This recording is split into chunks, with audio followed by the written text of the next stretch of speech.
13 heures, la même heure à Conakry, c'est en Guinée.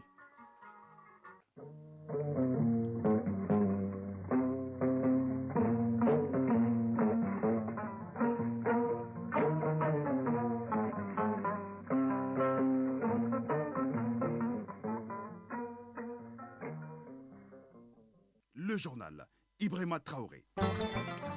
C'est 13 heures dimanche, mesdames, messieurs, voici le sommaire.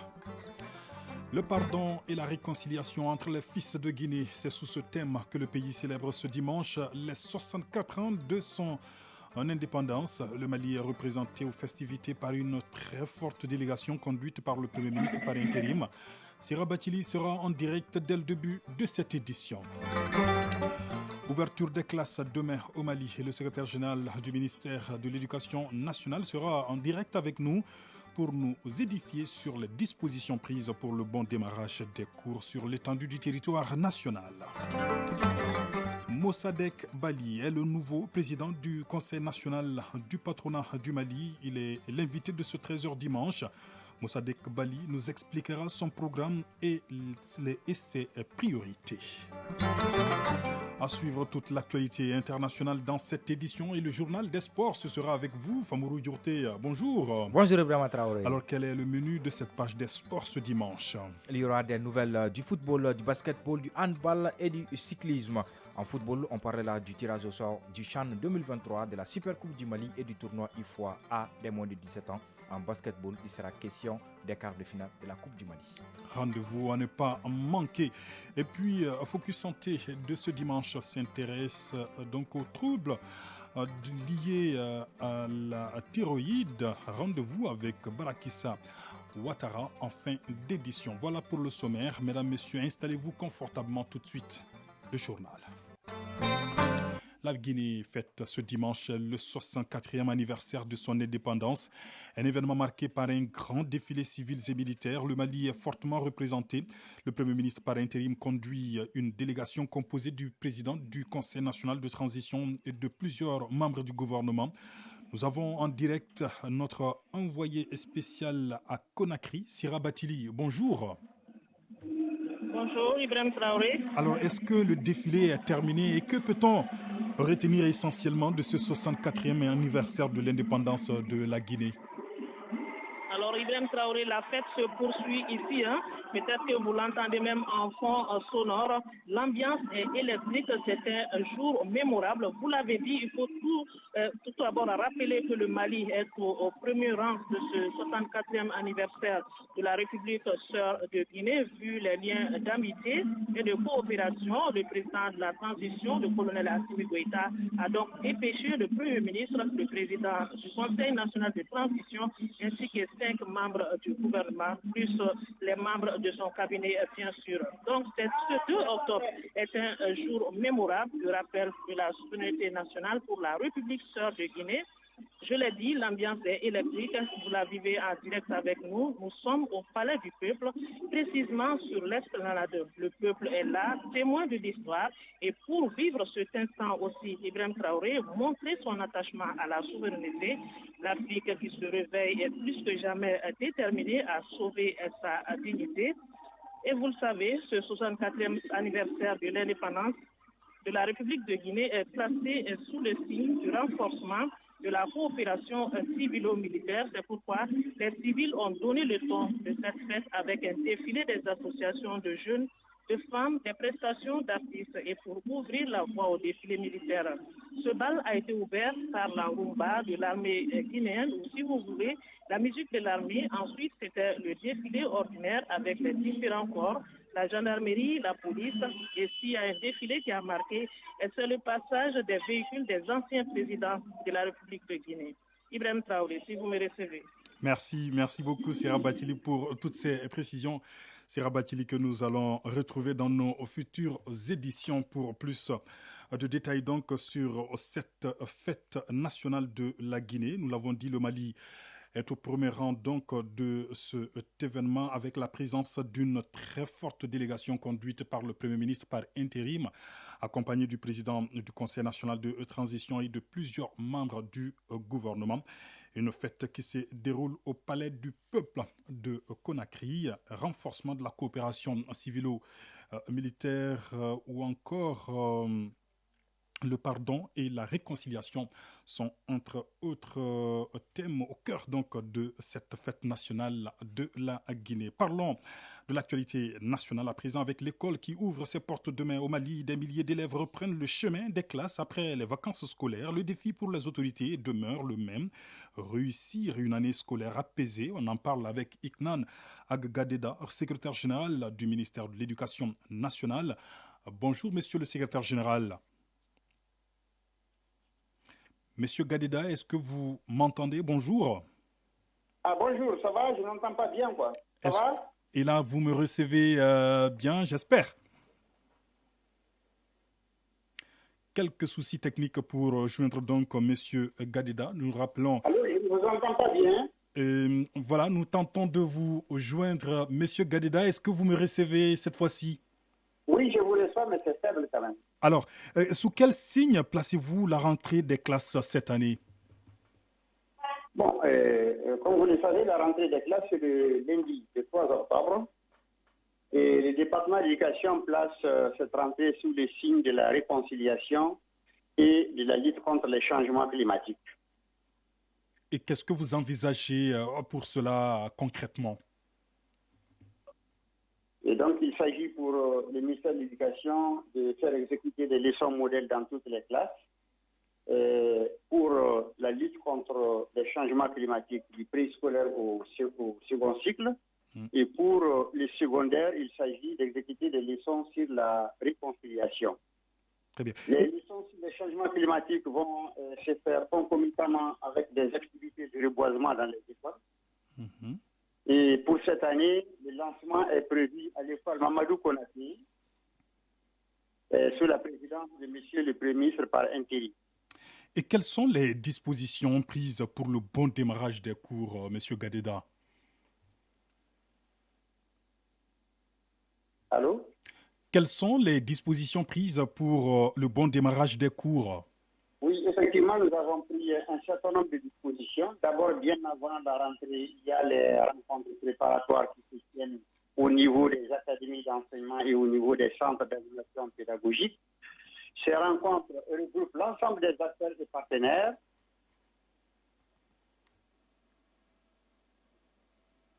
Allô, vous m'entendez? Oui, nous vous recevons très bien. Je disais que ces rencontres regroupent l'ensemble des acteurs et partenaires, tous les partenaires sociaux, les syndicats d'enseignants, les parents d'élèves, les comités de gestion scolaire, ainsi que les administrations scolaires.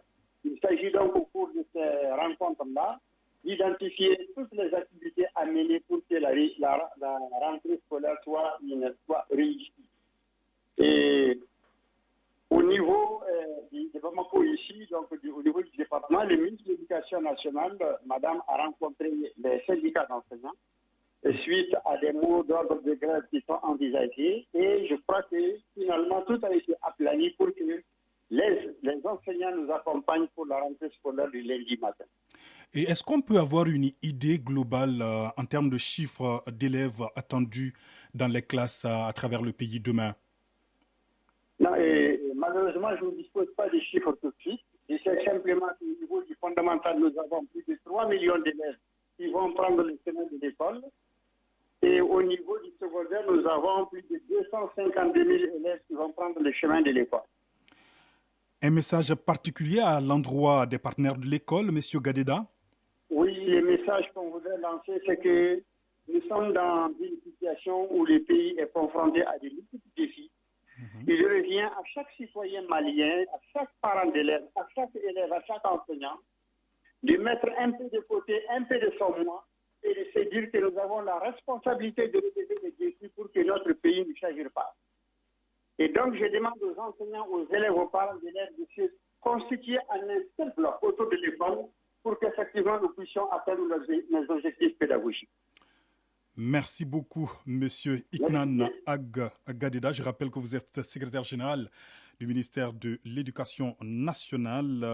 Une rentrée des classes qui sera placée donc sous le signe de la réconciliation et des changements climatiques, des cours modèles qui seront dispensés donc demain sur ces deux sujets un peu partout au Mali et ce sont plus de 3 millions d'élèves qui sont attendus au niveau fondamental et plus de 252 000 élèves attendus au niveau des secondaires, donc précise le secrétaire général du ministère de l'enseignement secondaire. Je rappelle donc que les élèves reprennent le chemin de l'école demain, lundi 3 octobre, sur toute l'étendue du territoire national. On en vient à l'invité de ce 13h dimanche avec le Conseil national du patronat du Mali qui a un nouveau président depuis hier. Son nom, Mossadegh Bali, à l'issue de l'Assemblée générale de l'organisation patronale. Il a été élu pour 5 ans et dirige un bureau de 40 membres.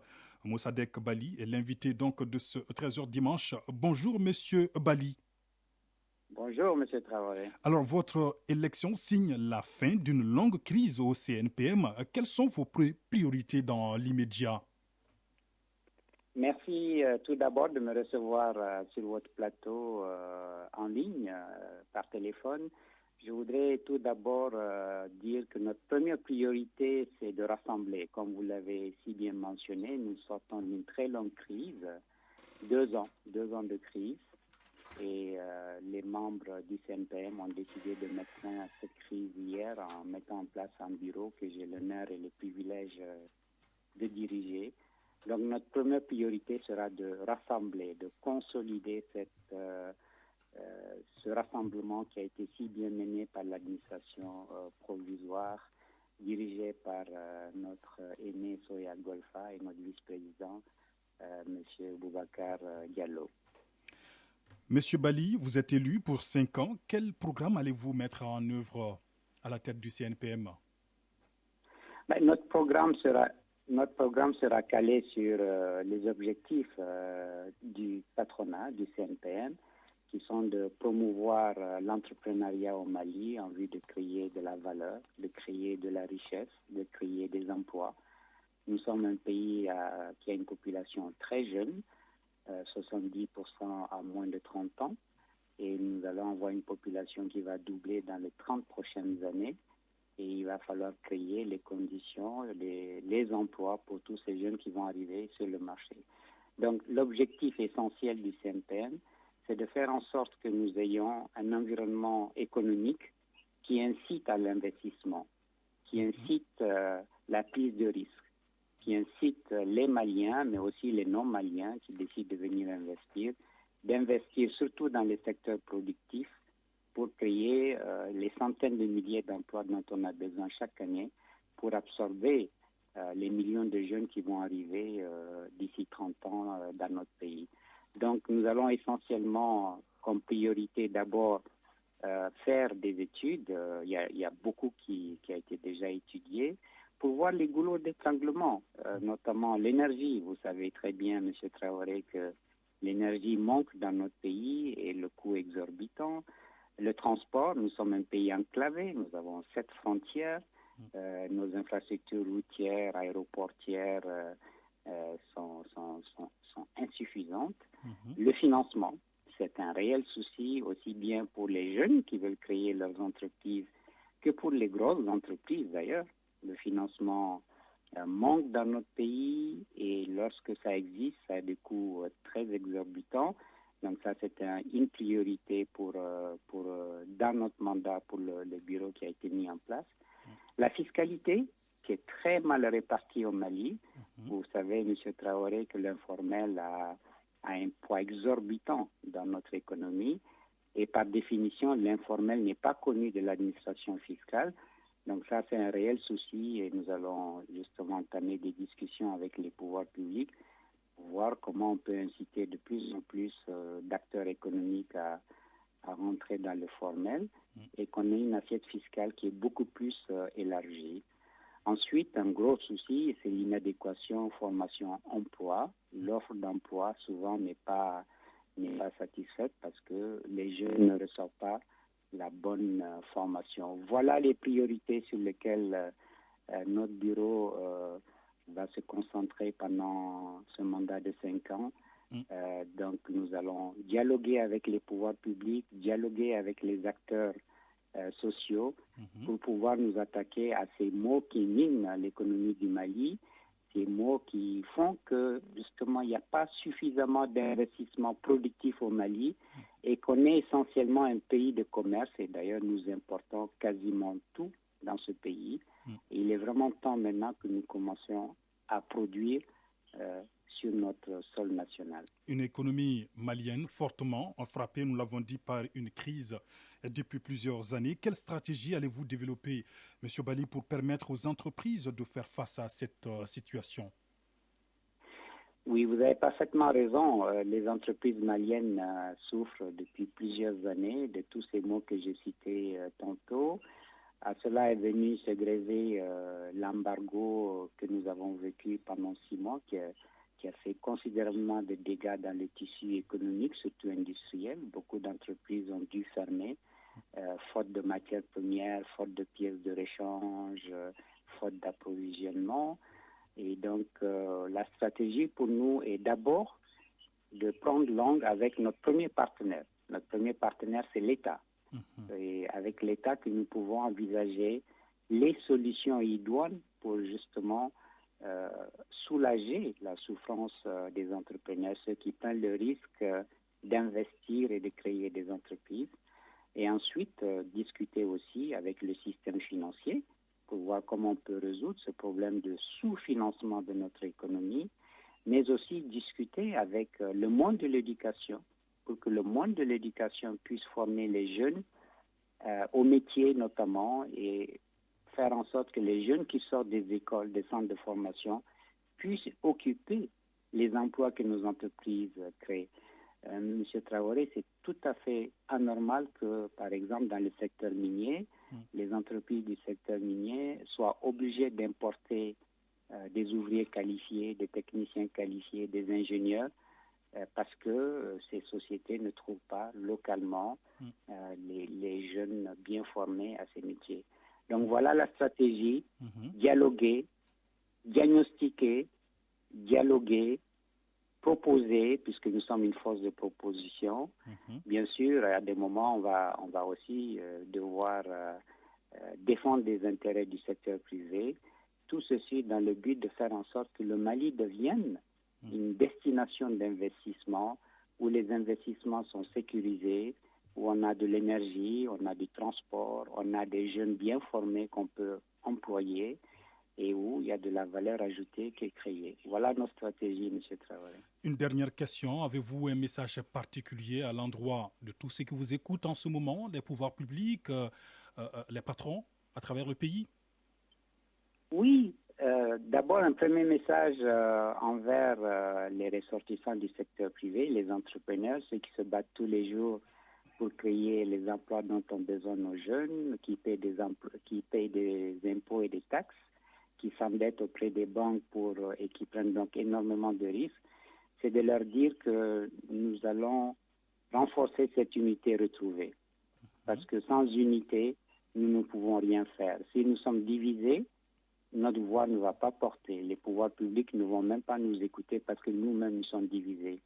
Je me réjouis encore une fois, j'adresse mes sincères félicitations à l'ensemble des groupements professionnels qui ont compris que dans la division, nous ne pouvons rien faire et qui se sont mis ensemble et qui ont mené tout ce processus-là jusqu'à l'élection du nouveau bureau hier. Donc, le premier message, c'est envers eux, consolidons cette unité retrouvée. Et le deuxième message, c'est envers les pouvoirs publics. Nous sommes des interlocuteurs. Nous sommes une partie intégrante de ce pays-là. Nous faisons fonctionner ce pays-là, l'économie de ce pays. Nous payons des impôts et des taxes. Et nous souhaitons être considérés comme des interlocuteurs pour justement s'attaquer à tous ces facteurs négatifs qui font que le Mali n'est pas une destination privilégiée d'investissement, mais plutôt un pays d'importation où on déverse quasiment tout dans notre pays. Donc voilà le message que j'ai aussi à l'endroit des pouvoirs publics et à l'endroit des partenaires sociaux et du secteur financier. Nous souhaitons vraiment renouer le fil du dialogue pour pouvoir trouver une solution au sous-financement de l'économie et trouver une solution avec les partenaires sociaux pour que vraiment les entreprises puissent créer le maximum d'emplois possible. Merci beaucoup, Monsieur Mossadegh Bali. Je rappelle que vous êtes le tout nouveau président du Conseil national du patronat du Mali. Actualité hors de nos frontières et direction le Burkina Faso. Depuis le 30 septembre dernier, le capitaine Ibrahim Traoré est à la tête du mouvement patriotique pour la sauvegarde et la restauration. Cela fait suite à l'éviction du lieutenant-colonel Paul-Henri Sandaogo Damiba. Bonjour, Bourama Traoré. Bonjour, Ibrahim Traoré. Alors, 2 jours après le nouveau coup de force, la situation reste toujours confuse à Ouagadougou, la capitale. En tout cas, Ibrahim Traoré, très peu d'informations circulent sur la situation réelle dans le pays. Seule certitude, les manifestants anti-français ne décolèrent pas. Ils se sont pris une nouvelle fois ce matin à l'ambassade de France avant d'être dispersés par des forces de l'ordre. Un autre groupe de manifestants avait pris pour cible le lycée français de Ouagadougou. Dans la matinée de ce dimanche, des dizaines de personnes occupaient également certains axes de la ville pour marquer leur soutien aux forces du capitaine Ibrahim Traoré. Dans un communiqué diffusé hier soir sur la télévision nationale, le couvre-feu instauré le 30 septembre a été levé. Dans la foulée, un appel avait été aussi lancé pour une veille patriotique. Durant donc une bonne partie de la soirée, les manifestants se sont rassemblés un peu partout dans la capitale et ont dressé des barricades en prévision d'une éventuelle riposte. Ils étaient appuyés par un hélicoptère qui survolait la ville. Dans une interview accordée à une presse étrangère, le capitaine Ibrahim Traoré a réfuté toute implication d'un pays étranger dans la protection de l'ex-président de la transition. Quoi qu'il en soit, Ibrahim Traoré, les prochaines heures seront décisives pour Ibrahim Traoré, bien sûr du Faso. Alors, Bourama Traoré, nous restons avec vous pour comprendre un peu le parcours du nouvel homme fort du Burkina Faso. Que peut-on retenir du capitaine ou sur le capitaine Ibrahim Traoré? À 34 ans, le capitaine Ibrahim Traoré devient le nouvel homme fort du Burkina Faso. Inscrit à l'université de Ouagadougou en 2006, Ibrahim Traoré sort major de sa promotion avec une licence en géologie fondamentale et appliquée. 3 ans plus tard, il décide alors d'intégrer les forces armées burkinabées. C'est en 2010 qu'il est recruté pour le compte de la 12e promotion de l'Académie militaire Georges Naono de Pau, qui abrite le centre d'entraînement commando. Après 2 ans de formation, le jeune lieutenant est affecté au régiment d'artillerie basé à Kaya dans la région du centre-nord. En 2014, il passe lieutenant et en 2020, il porte ses galons de capitaine. Le capitaine Ibrahim Traoré est nommé chef d'artillerie du 10e régiment de commandement d'appui et de soutien à Kaya en mars 2022 par le lieutenant-colonel Paul-Henri Sandaogo Damiba, un poste qu'il occupait jusqu'à ce 30 septembre 2022. Ibrahim Traoré a suivi des formations d'élite, notamment avec les unités commando au Burkina Faso ou encore au Maroc. Homme de terrain, IT comme l'appellent ses soldats, est respecté au sein du rang pour son engagement au combat et sa proximité avec les hommes. Il fait partie des jeunes officiers qui avaient renversé au Roch-Marc Christian Kaboré le 24 janvier dernier. Merci beaucoup, Bourama Traoré, pour toutes ces précisions. Au Tchad, les centaines de délégués réunis dans le cadre du dialogue national inclusif ont adopté hier plusieurs mesures par consensus, en maintenant notamment le chef de l'État à la tête du pays et en prolongeant de 2 ans au maximum la période de transition vers des élections. Nouhoum Sissoko, bonjour. Bonjour Ibrahim Traoré. Alors, Mahamat Idriss Déby Itno sera ensuite autorisé à être candidat à la présidentielle alors que la transition était censée se terminer le 20 octobre. Le président Mahamat Idriss Déby Itno et son premier ministre Bahimi Padake Albert pourront être candidats aux prochaines élections à la fin de la transition. C'est une des principales résolutions de la plénière de ce samedi. La période de transition vers les élections a été prolongée 2 ans maximum, avec toujours à sa tête Mahamat Idriss Déby Itno. Les participants au dialogue national inclusif ont aussi décidé d'accorder un mandat de 5 ans renouvelable une seule fois au prochain président élu. Il ne devra modifier sous aucun prétexte la Constitution pour faire un 3e mandat. Le Conseil national de transition, le Parlement provisoire doit également être revu. L'effectif sera étoffé par 45 représentants des mouvements rebelles. Cela a provoqué une levée de bouclier des partis politiques. En réponse, un représentant des rebelles a cru bon rappeler. Pendant 30 ans, vous avez fait semblant de vous opposer. Il a fallu que nous prenions des armes pour qu'une transition s'impose. Merci de vous calmer. Alors, comment la communauté internationale perçoit ces conclusions du dialogue national inclusif au Tchad? La communauté internationale avait toutefois demandé à Mahamat Idriss Déby de ne pas prolonger la transition au-delà de 18 mois pour rendre le pouvoir aux civils et de ne pas se présenter à la présidentielle. Mais le général avait porté en juin 2021 un premier coup de canif à ses promesses en envisageant 18 mois de plus si les Tchadiens ne parviennent pas à s'entendre et en remettant son destin à Dieu sur une éventuelle candidature à la présidentielle Ibrahima Traoré. Merci beaucoup, Nouhoum Sissoko. Quelques 156 millions de Brésiliens sont appelés ce dimanche à se rendre aux urnes dans le plus grand pays d'Amérique latine pour choisir leur chef de l'État pour les 4 prochaines années.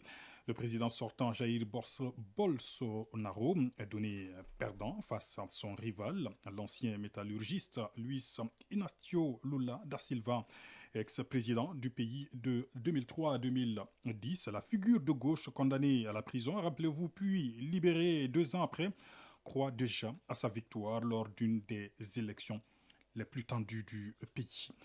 Au moins 41 personnes ont été tuées lors des affrontements qui ont éclaté la semaine dernière à Zahedan. Nous sommes en Iran, ville de la province du Sistan. C'est dans le sud-est du pays. C'est du moins ce qu'a déclaré l'ONG Iran Human Rights, basée en Norvège. L'identité des personnes tuées a été confirmée par l'ONG régionale Baluch Activist Campaign, ajoute l'IHR. Et puis, au moins 125 personnes sont mortes hier soir en Indonésie du fait d'un mouvement de foule provoqué par des fans en colère ayant envahi un terrain de football après un match et par des tirs de gaz lacrymogène causés donc par les forces de l'ordre. C'est du moins ce qu'a annoncé la police. Et c'est ce qui nous conduit à l'actualité des sports.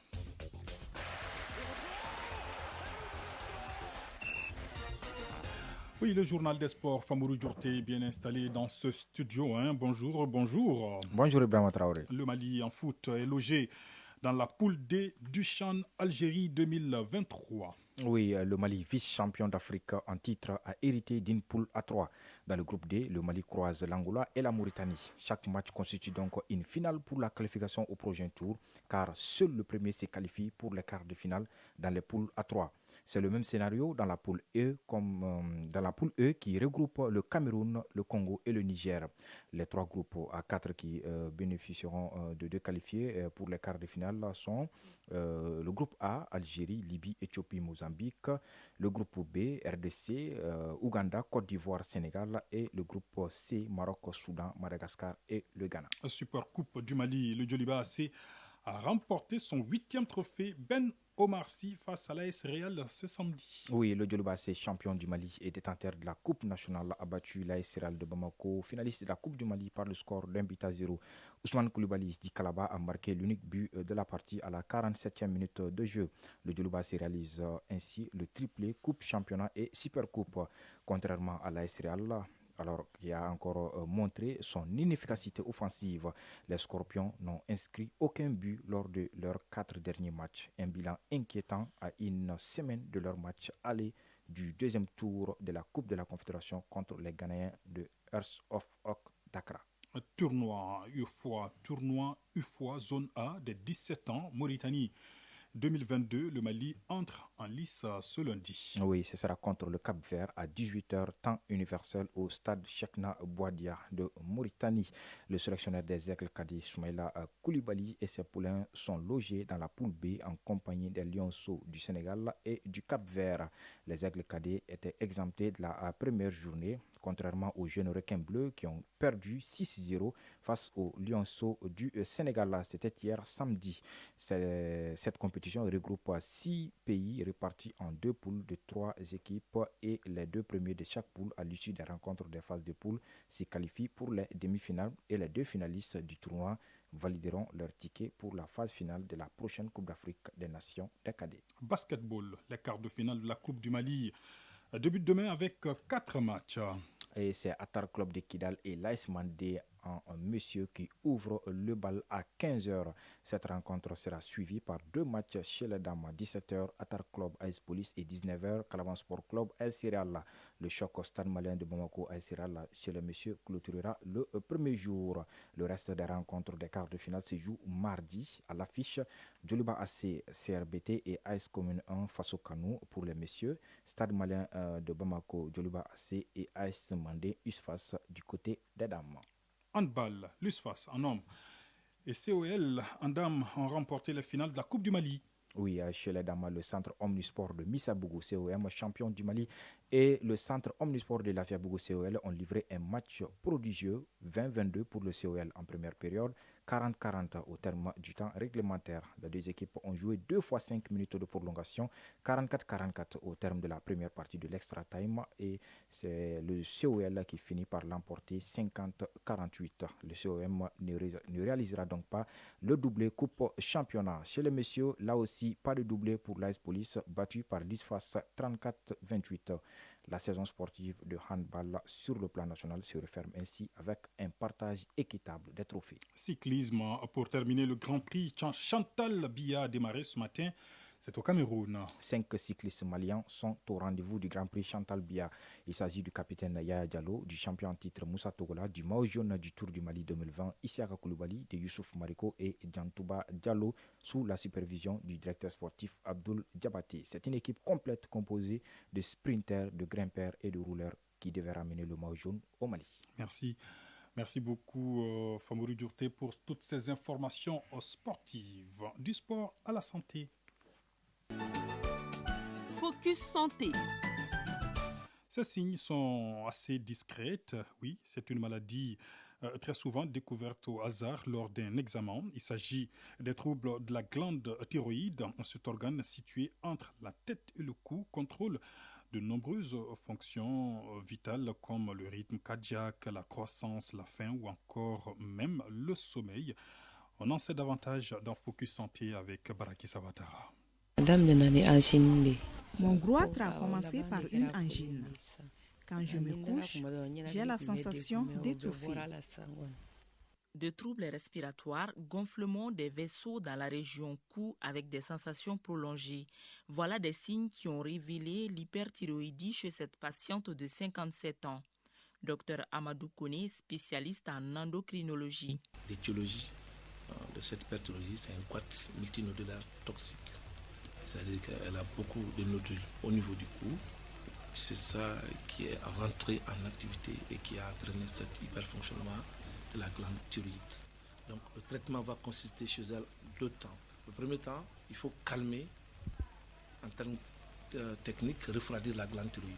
Cet hyperfonctionnement, on va le mettre sous traitement pour que la glande puisse revenir à la normale. Une fois que la glande est normale, elle doit être proposée à la chirurgie. Selon les résultats des études menées, cette pathologie est plus fréquente chez les femmes, surtout celles qui sont proches de la ménopause. Ces causes sont multiples, mais les principales sont d'ordre familial ou un dérèglement hormonal. Dr Amadou Kone, spécialiste en endocrinologie à l'hôpital du Mali. Cette anomalie de fonctionnement peut aller dans le sens d'une grande augmentation de la production des hormones qui sont produites par cette glande, ou une insuffisance de production des hormones produites par cette glande. Donc dans cette dysrégulation, l'excès de production, c'est ce qu'on appelle l'hyperthyroïdie, c'est l'hyperfonctionnement de la glande thyroïde. Et l'insuffisance de production de la glande, c'est ça qu'on appelle une hypothyroïdie. Ce dysfonctionnement de la glande thyroïde se manifeste par la perte de poids, l'accélération du battement cardiaque. Dr Amadou Kone, spécialiste en endocrinologie à l'hôpital du Mali. Cette hyperthyroïdie se manifeste surtout par des signes d'irritabilité, c'est-à-dire la personne est très, excitée, très agitée, mobile. C'est des personnes qui sont nerveuses, donc des personnes émotives. La moindre des signes peut les faire pleurer ou être un peu agressif. C'est des personnes qui ont du mal à dormir la nuit et qui font beaucoup de cauchemars. C'est des personnes qui vous disent chaque fois qu'ils ont le corps chaud parce que la glande régule aussi la température corporelle. Des manifestations qui sont également source de beaucoup de cas de divorce. Le traitement de ces troubles dépend de la cause et la majeure partie des cas suivent des traitements à vie. Dr Amadou Kouni. Souvent, il peut y arriver que 20% de ces patients, même après traitement, après qu'on les ait déclarés guéris, encore la maladie puisse reprendre parce qu'il y a une auto-immunité, une auto-agression de la glande contre son propre système de défense. C'est ce qui fait que ces maladies peuvent encore rechuter malgré un bon traitement et qu'on ait déclaré guéri. Tout de même, un diagnostic précoce et une alimentation adéquate au bon fonctionnement de la glande thyroïde préviennent l'exacerbation des symptômes et l'aggravation de la maladie. Focus Santé.